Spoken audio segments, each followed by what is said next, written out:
할렐루야 반갑습니다. 9월 23일 화요일 큐티 시작합니다. 오늘 벌써 83회차입니다. 83회차 큐티. 오늘 먼저 바퀴받는 나라 인도네시아 올라왔습니다. 인도네시아는 전 세계에 바퀴받는 나라 순위 59위입니다. 인도네시아의 아체라는 인도네시아가 여러 개 3천여 개의 섬으로 되어 있죠. 그런데 푸켓과 가까이 있는 말라카야 해협 쪽에 있는 말레이시아보다 살짝 위로 해서 기다란 그 가장 북부가 아체입니다.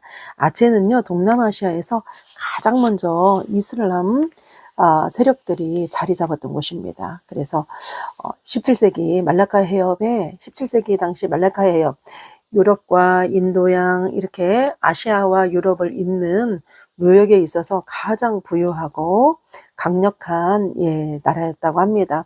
그 지역이었다고 합니다. 이 아체 지역에 한 대학생이 이름은 압둘이라고 나왔더라고요. 한 대학생이 3번 꿈을 꿨어요. 동일한 3번 꿈을 꾸면서 예수님을 만난 겁니다. 그래서 그가 정말 개종을 했는데 그가 개종한 사실을 알고 집에서도 학교에서도 완전 쫓겨난 거죠. 그래서 숨어서 살 수밖에 없는, 그런데 이제 개종했다는 이유로 강제로 끌려가가지고 어떤 종교의식을 가졌다고 합니다. 종교의식이 무엇인지 구체적으로는 나와 있지 않아서 잘 모르겠는데, 그런데 그곳에서 또 탈출해서 지금은 신앙공동체에 같이 속해 있다고 합니다. 여러분, 인도네시아 그리고 무엇보다도 더 깊숙이 들어가서 아체라는 그 지역에 대대로 정말 조상 대대로 뿌리 내려져 있는 이 이슬람 악한 이 정말 세력에게 정말 무기력하게 넘어지지 않고 믿음을 잘 지킬 수 있도록 인도네시아 아체를 위해서, 그리고 이 대학생을 위해서, 압둘을 위해서 기도해 주십시오. 오늘 이제 로마서 9장 들어갑니다. 9장 1절에서 13절 말씀 본문 보겠습니다. 내가 그리스도 안에서 참말을 하고 거짓말을 아니하노라. 나에게 큰 근심이 있는 것과 마음에 그치지 않는 고통이 있는 것을 내 양심이 성령 안에서 나와 더불어 증언하노니, 나의 형제 곧 고륙의 친척을 위하여 나 자신이 저주를 받아 그리스도에게서 끊어질지라도 원하는 바로다. 4절입니다. 그들은 이스라엘 사람이라. 그들에게는 양자됨과 영광과 언약들과 율법을 세우신 것과 예배와 약속들이 있고, 조상들도 그들의 것이요 육신으로 하면 그리스도가 그들에게서 나셨으니 그는 만물 위에 계셔서 세세에 찬양을 받으실 하나님 나라이시니라. 아멘. 6절입니다. 그러나 하나님의 말씀이 폐하여진 것 같지 않도다. 이스라엘에게서 난 그들이 다 이스라엘이 아니요 또한 아브라함의 씨가 다 그의 자녀가 아니라 오직 이삭으로부터 난 자라야 네 씨라 불리리라 하셨으니. 8절입니다. 곧 육신의 자녀가 하나님의 자녀가 아니요 오직 약속의 자녀가 씨로 여기심을 받느니라. 약속의 말씀은 이것이니 명년 이때에 내가 이르리니 사라에게 아들이 있으리라 하심이라. 10절입니다. 그뿐 아니라 또한 리브가가 우리 조상 이삭 한 사람으로 말미암아 임신하였는데 그 자식들이 아직 나지도 아니하고 무슨 선이나 악을 행하지 아니한 때에 택하심을 따라 되는 하나님의 뜻이 행위로 말미암지 않고 오직 부르시는 이로 말미암아 서게 하려 하사. 12절입니다. 리브가에게 이르시되 큰 자가 어린 자를 섬기리라 하셨나니 기록된 바 내가 야곱은 사랑하고 에서는 미워하였다 하심과 같으니라. 아멘. 오늘 말씀 은혜의 선택 안에서 이렇게 말씀의 제목을 정해봤습니다. 여러분, 어제까지 해서 로마서 1장에서 8장까지 마무리가 됐습니다. 1장에서 8장까지는 1장에서 8장을 우리가 바울 신학의 기둥이라고 합니다. 바울 신앙의 완전 핵심, 그리고 바울의 교리를 형성하는 중요한 부분이라고 볼 수 있습니다. 그런데 오늘 9장부터는요, 9장부터 11장까지가 굉장한 무게감이 있습니다. 근래에 들어서 여러 신학자들이 이 사도 바울을 연구하는 이 신약의 신학자들이 특히나 바울의 이 로마서에, 바울이 집성한 로마서의 9장에서 11장 말씀을 굉장히 깊이 있게 연구한다고 합니다. 이 9장에서 11장까지의 말씀에는요, 두 가지 측면이 강하게 나타나 있는데, 첫 번째는 하나님의 언약적 성실함, 하나님이 약속한 것을 하나님이 성실하게 이루어가는 거, 그리고 두 번째는 뭐냐면, 하나님의 주권적인 거, 예, 하나님의 주권, 예, 이렇게 주관적인 주권, 예, 하나님의 주권적인 자유, 이렇게, 예, 생각해 보면 좋겠습니다. 두 가지 기억해 보세요. 이제 9장에서 11장까지 볼 때까지 계속 반복해서 아마 나올 거예요. 하나님의 주권이, 하나님이 택하셨다는 거, 하나님을 일을 하셨다는 거, 예. 그리고 하나님은 약속한 것을 꼭 지키신다는 하나님 그 언약적 성실함에 대해서 두 가지에 대해서 구체적으로 나옵니다. 오늘 맨 처음에, 예, 사도 바울이 나는 그리스도 안에서 나는 참말하고 거짓말 안 해 이러면서 본인을 변론합니다. 그런데 사도 바울이 되게 많이 그 사도 바울의 마음이 1, 2, 3절에 있는데 괴로워해요. 예. 나에게 큰 근심이 있어. 나에게 큰 고통이 있어. 내 양심이 성령 안에서 나와 더불어 증언하여. 내가 성령이 내 양심이, 예, 성령이 있으니 성령이 내 증인이다. 이러면서 내가 너무너무 괴롭다. 나의 형제 곧 고륙의 친척을 위하여, 예, 우리 그 혈연적인 친척인 거죠. 친척을 위해서 내가 내 자신이 우리 친척이 내 고륙의 친척, 이건 이스라엘 백성을 말하는 거거든요. 이스라엘 백성을 위한 거라면 내가 저주를 받더라도, 내가 그리스도와 끊어질지라도 내가 원하는 바로다. 뭐가 이렇게 괴로운지. 저도 이런 비슷한 뉘앙스로 예전에, 너무너무 힘들어하는 자매에게 하나님 기도했는데 그렇게 기도가 해지더라고요. 하나님, 혹여 하나님이 보시기에 내가 이쁜 부분이 있어서 저에게 축복을 주고 싶은 게 있다면 괜찮으니 그 자매의 가정해 주십시오. 그러면서 막 울은 적이 있어요. 지금 사도 바울의 마음이 그 마음입니다. 너무너무 괴롭고 탄식하는 마음. 혹여 내가 그리스도와 연합하고 그리스도에게 받을 것이 있다고 하더라도 내가 저주를 받겠사오니 내가 주님하고 끊어질지라도 혹여 내가 잘한 것이 있다면 내 형제들에게 주시오. 이런 거죠. 그것이 과연 무엇일까? 4절에서 5절에 얘기합니다. 이스라엘 사람들아 이랍니다. 이스라엘 사람들아. 여러분, 소위 사도 바울은 이 두 가지를 가지고 싸웁니다. 오늘도 이는 지금 누구한테 말하면 유대인에게 말하는 거거든요. 사도 바울이 복음을 전할 때 사도 바울을 가장 힘들게 한 사람들이 유대인들입니다. 똑똑한 유대인들. 유대인이 누구입니까? 하나님을 믿는 자들이죠. 그런데 지금 야, 이 유대인들아 해야 되는데 유대인이라고 안 쓰고 이스라엘 사람아 이럽니다. 예, 정말 좋게 부르는 거예요. 그러면 유대인과 이스라엘 사람이 뭐가 다를까? 유대인은요, 소위 유다 지파에 속해 있는 이래요. 그러니까 언약의 하나님, 우리를 하나님의 자녀 삼아 주신다고 약속하신 하나님 이겁니다. 민족적인 혈통입니다. 이 민족적인 혈통, 우리 선민사상, 소위 말해서 선민사상, 그들의 특권의식, 요 의미가 많이 담겨져 있는 민족적 색채가 많이 담겨져 있는 것이 유대인이라는 칭호입니다. 그러면 이스라엘아 이거는 뭐냐면 우리 하나님이 아브라함의 하나님이 베들레헴에서 자고 있는 야곱에게 소위 가장 뒤에 나오는 것부터 먼저 말씀드릴까요? 야곱, 리브가가 아들이 둘이 있었는데 애를 낳기도 전에 그들이 착한 거 악한 거 그들이 선행을 저지르기도 전에 하나님이 누구 택했어? 야곱을 택했다 이러죠. 그러니까 선행으로 그가 행위로 구원을 받은 것이 아니라 그가 남보다 나아서 구원을 받은 것이 아니라 전적인 하나님의 계획으로, 하나님의 특권으로, 하나님의 주권으로, 예, 하나님의 주권으로 그를 택한 거란 말이에요. 그런데 이렇게 택한 야곱이 말썽 부리고, 지 욕심 챙기고, 지가 원하는 대로 살아갔단 말이에요. 그런데 하나님이 어떻게 하셔요? 끝까지 따라가시죠. 끝까지 함께 하시죠. 이게 하나님이십니다. 그리고 그가 베들레헴에서 자고 씨름할 때 어떻게 하나님이 나타나셔서 내가 네 아버지에게 한 약속을 내가 너랑 함께 할 거야. 내가 너와 함께 할 거야. 예, 그 약속의 하나님, 언약의 하나님이 바로 혈통의 하나님이 아닌 언약의 하나님의 의미가 이스라엘이라는 표현입니다. 민족적 혈통, 요거는 유대인, 그리고 언약적 관계를 이스라엘로 표현하는 것입니다. 너희들 이스라엘 사람들, 이스라엘아, 너는 다 있어. 너들은 양자 됐어. 영광도 있어. 하나님 너희를 통해서 영광 받으셔. 언약 있지. 율법 있어. 예배, 다른 우상에게 아닌 하나님께 드리는 예배 있지. 약속 있어. 약속을 다른 말로 언약이라고도 하죠. 여기에서 약속은 유업이라고도 본다고 합니다. 유업이라고도.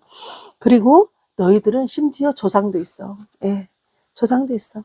그리고 육신으로 하면 너희들 이 조상의 대대로 줄줄줄줄 가다 보면 그리스도도 너희한테 나왔어. 이럽니다.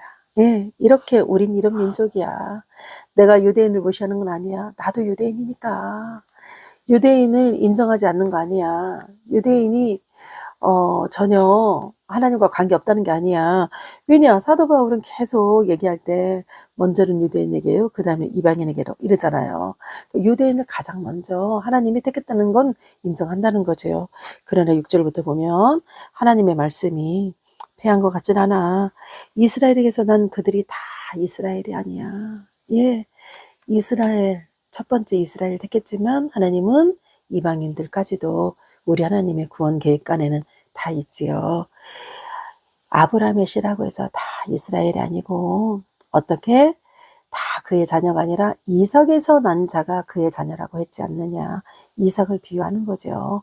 육신의 자녀가 아니라 하나님의 자녀가 아니라 오직 약속의 자녀가 약속의 자녀의 씨로 약속의 자녀가 씨로 여김을 받느니라. 그래서 우리 하나님은 이스마엘이 아닌 이삭을 예, 약속의 자녀로 삼으셨죠. 그리고 다시 한번 또 강요하기를 누가 참 이스라엘이냐 하면서 이제 리브가가 쌍둥이를 가졌을 때 어떻게 이렇게 택했다는 거. 우리 하나님이 제가 한번 읽어드릴게요.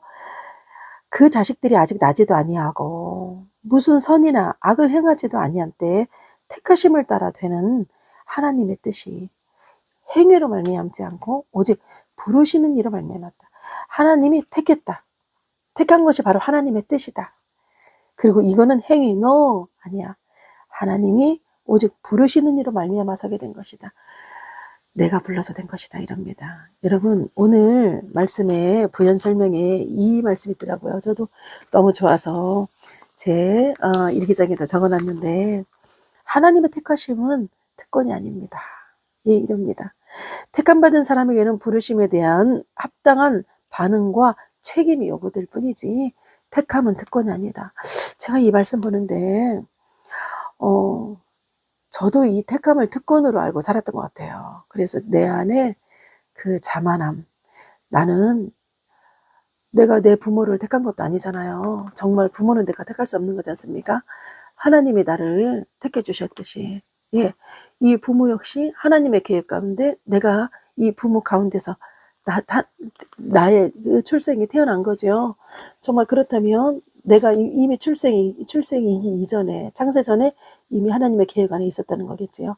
그런데 저도 이 특권이 있었던 것 같아요. 예, 내가 하나님이 너무 좋으니까 이 믿음의 가정에서 자란 것에 대한 이 막 모태신앙에 대한 아주 우월감, 예, 그리고 남들이 나를 인정하든지 말든지 내 안에 있는 하나님과 나와의 그 친밀감, 그 친밀감을 나는 알잖아요. 그러니 나는 꼭 진짜 같은, 예, 가짜들이 많은데 나는 꼭 진짜 같은.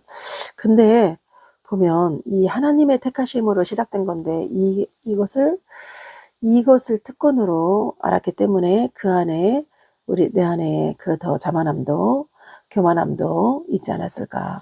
나는 니들과 달라 하는 이런 거 실은 정말 그것도 정말 착각일 텐데 제가 회개가 되더라고요. 하나님의 택하심은 특권이 아니라는 거. 택함 받은 사람은 뭐냐면 거기에 합당한 우리가 반응을 해야 된다는 거. 합당한 반응을 해야 되고 책임이 요구된다는 거. 예, 여러분. 그러나 우리 하나님은 놀랍게도 정말 야곱을 볼 때 위로가 됩니다. 왜냐면 야곱이 그렇게 하나님이 미리 알고 택했음에도 불구하고 야곱 우리가 꾀쟁이 야곱 그러잖아요. 꼼쟁이 요셉, 꾀쟁이 야곱 이러잖아요. 보면 뭐 칭찬받을 것이 하나도 없어. 맨날 꾀만 부려.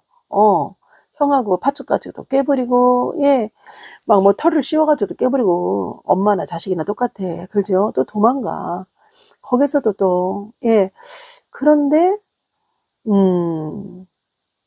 결국 하나님은 그를 만들어 쓰시죠. 정말 그 고난, 본인이 그렇게 꾀가 많으면 고난도 큽니다. 예, 본인의 열심으로 살면 그렇게 힘든 고난도 큽니다. 사실 본인의 열심으로, 저도 제 열심으로 살 때 많습니다. 여러분, 내 열심으로 살지 말고 하나님의 열심으로 살 때 우리는 좀 더 평탄할 것입니다. 그러나 우리 하나님인 하나님의 택한 자를 그가 아무리 꾀부려도, 그가 아무리 자기의 뜻과 욕망을 쫓아가 살아도 우리 하나님은 하나님의 우리 계획 가운데 야곱과 동행하고 그를 이스라엘로 변화시켜 주시죠. 그의 삶은 결과적으로는 하나님의 계획 가운데 완성되었습니다. 여러분, 우리 하나님이 이렇게 신실하시고 성실하신 분이십니다. 우리의 생각이 아닌 하나님의 말씀에 우리는 순종하며 그분의 뜻을 이루어가는 삶을 살아야 할 것입니다. 하나님의 부르심에 감사하며 정말 내 삶의 자리에서 그 부르심에 따라서 세상에 하나님의 선하심을 전하는, 예, 그런 성도로 살기를 저도 오늘 다짐해 봅니다. 여러분, 오늘 중심 메시지 꼭 기억하세요. 하나님의 약속은 인간의 외적 어떤 조건이 아니라 하나님의 주권적인 하나님의 은혜라는 거, 오늘 이렇게 말씀 적용해 보면 좋겠습니다. 나는 하나님의 주권적 선택에 내가 얼마나 감사하고 있는가. 나는 외적인 신앙 형식이 아닌 내면의 믿음으로 나는 하나님께 반응하고 있는가, 이러더라고요. 어제 본 글에서 이런 글이더라고요. 제가 이거 믿음 보니까 생각납니다. 외적인 형식이 아니라, 신앙 형식이 아니라 나는 진정한 내면의 믿음으로 하나님 앞에 달려가고 있는가. 그런데요, 이 믿음이 뭐냐면, 믿음은 나를 자랑하는 것이 아니라 하나님을 자랑하는 것이라고 합니다. 여러분, 그렇다면 여러분은 정말 이 믿음으로 하나님 앞에 다가가고 있습니까? 믿음으로 하나님께 반응하고 계십니까? 오늘 제목이 은혜의 선택 안에서입니다. 우리 주님 우리를 선택해 주셨습니다. 이것이 정말 큰 은혜지요. 우리가 받은 선물입니다. 나는 어떻게 반응할 것인가? 나는 어떻게 우리 주님 앞에 정말 내 삶을, 어떻게 내가 이 책임을, 예, 선택받은 자로 책임을 잘 할당할 것인가? 오늘 고민해 보면 좋겠습니다. 믿음 안에 우리는 그 생명 안에, 믿음 안에 생명을 얻고, 그리고 그 믿음으로 우리는 선택받은 자라는 거, 믿음은 나를 자랑하는 것이 아니라 하나님을 자랑한다는 거 기억하시고, 그 하나님의 주권적 은혜에 감사하며 살아가는 오늘 하루 되기 원합니다. 네, 화요일키티 에스더 목사였습니다. 네, 오늘 에스더 중보기도, 예, 기도 제목입니다. 여러분, 배영기 성도님 위해서 기도해 주십시오. 허리 디스크 수술한 지 딱 지금 일주일 됐습니다. 네. 무엇보다도 수술실에 들어가면서 기도하면서 처음으로 아멘 하고, 예, 주님 앞에 정말 기도에 같이 동참했습니다. 여러분, 이제 정말 교회도 출석해야 되고 세례도 받을 수 있도록, 그리고 치료 잘 받아서 완치할 수 있도록, 이제 재활도 내일 모레부터 재활도 하신다는데 재활도 잘 돼서 정말 걷는데 무리 없도록 여러분 배영기 성도님 위해서 같이 중보하면 좋겠습니다.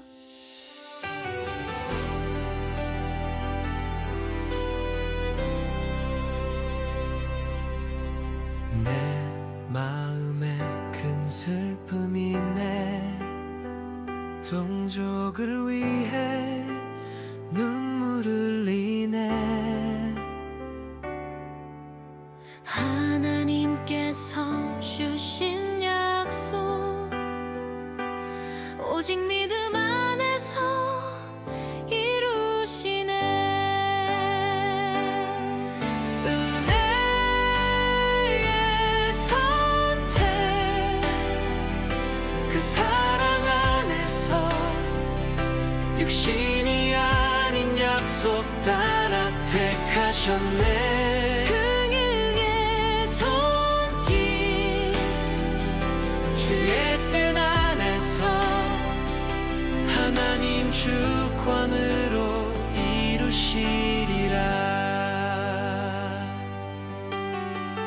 아브라함의 씨라 하여도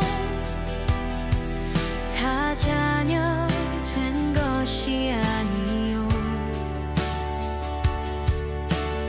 약속의 자녀만이 불리우고 사랑 안에 주의 길 세우시네.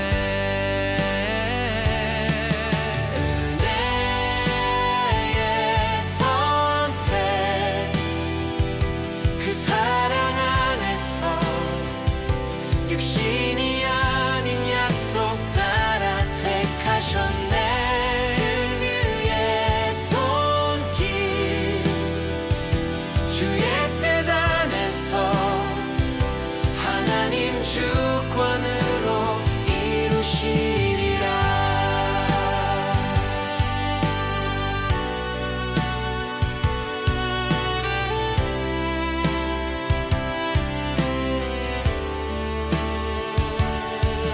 내가 야곱을 사랑하고 에서보다 택하신 주. 사랑은 주의 자유로운 은혜 그 신비 안에 나 잠기네.